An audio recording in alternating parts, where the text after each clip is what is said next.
हम इंडियंस को थाई खाना बहुत ज़्यादा पसंद आता है क्योंकि ये एकदम स्पाइसी बनता है। तो आज हम बनाएंगे रेड थाई करी। ये बहुत ही टेस्टी बनता है और ये वीगन भी होता है। मैं आज आपके साथ शेयर करूंगी वेज थाई करी की रेसिपी।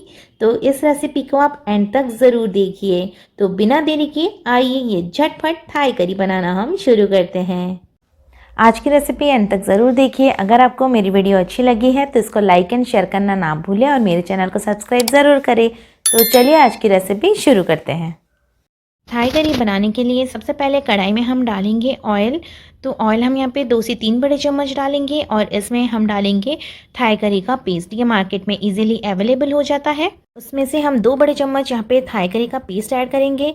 ये आप इजीली घर पे भी बना सकते हैं, बट कभी कभी इसके जो इंग्रेडिएंट्स होते हैं वो इजीली नहीं मिलते हैं, इसीलिए इसे बनाना बहुत आसान है। लेकिन चीज़ें अगर आपके पास नहीं है तो ये थोड़ा सा मुश्किल रहता है। तो आप यहाँ पे देख सकते हैं मैंने इसको अच्छे से भून लिया है। आपको इसको चलाते हुए कम से कम 10 से 12 मिनट के लिए अच्छे से भून लेना है। आप इसको जितना बढ़िया से भूनेंगी इसका जो टेस्ट है उतना बढ़िया आएगा। तो इसमें थोड़ा सा ऑयल ज़्यादा लगता है और इसको बहुत अच्छे से आपको भून लेना है।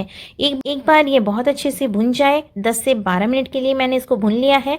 तो अब इसमें हम ऐड करेंगे कोकोनट मिल्क। मैं यहाँ पे 2 कप कोकोनट मिल्क ऐड कर रही हूँ और अभी इसको हमें इसमें बढ़िया से पकाना है। इसका जो सारा टेस्ट होता है ग्रेवी का ये कोकोनट मिल्क से ही आता है। तो कोकोनट मिल्क में हमें ये पेस्ट को बहुत अच्छे से कुक करना है। तो ये सारा प्रोसेस जो है आपको एकदम धीमी आंच पे करना है। उससे क्या होगा, इसका जो टेस्ट है उसमें बहुत ही बढ़िया टेस्ट आएगा। और इसको अभी हम धीमी आंच पे एक अच्छा सा बॉयल आने देंगे। जैसे इसमें एक बारी अच्छे से बॉयल आएगा उसके बाद ही हम इसमें पानी ऐड करेंगे। और आप यहाँ पे देख सकते हैं कितना बढ़िया से ऑयल इसमें से रिलीज़ होना शुरू हो गया है। मसाला का ऑयल और उसके साथ कोकोनट मिल्क का जो ऑयल है वो अलग होना शुरू हो गया है। इस थाई करी को आप नॉर्मल राइस के साथ या फिर आप इसको राइस नूडल के साथ भी सर्व कर सकते हैं।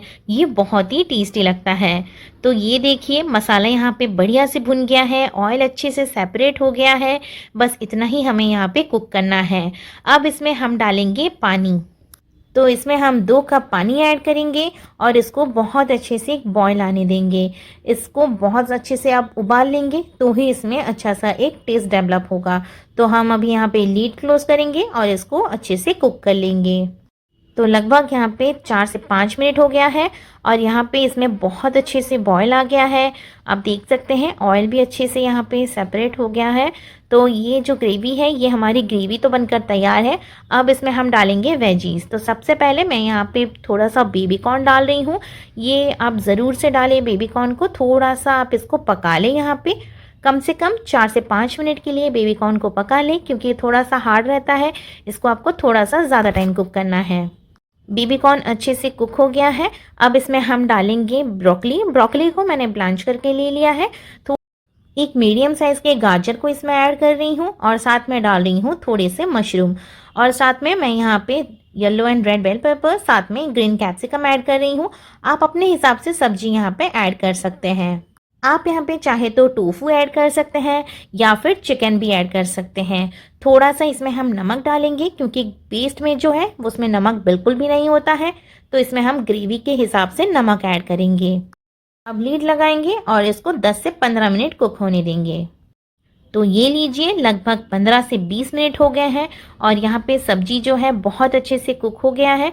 तो आपको सब्जी को यहाँ पे पूरा कुक नहीं करना है, ओवर कुक बिल्कुल भी नहीं करना है। तो ये लीजिए ये थाई करी बनकर तैयार है। बहुत जल्दी तैयार हो जाता है। और इसमें अभी आप थोड़ा सा नमक वगैरह टेस्ट कर लें। अगर आपको नमक की ज़रूरत है तो इसमें ऐड कर सकते हैं। बहुत ही अच्छी रेसिपी है, बहुत हेल्दी भी होता है। आप अपने हिसाब से वेजीज ऐड कर सकते हैं, जो आपको मन हो वैसे आप चिकन भी ऐड कर सकते हैं। तो इस रेसिपी को आप ट्राई ज़रूर कीजिए और मेरे साथ अपना एक्सपीरियंस ज़रूर शेयर करें।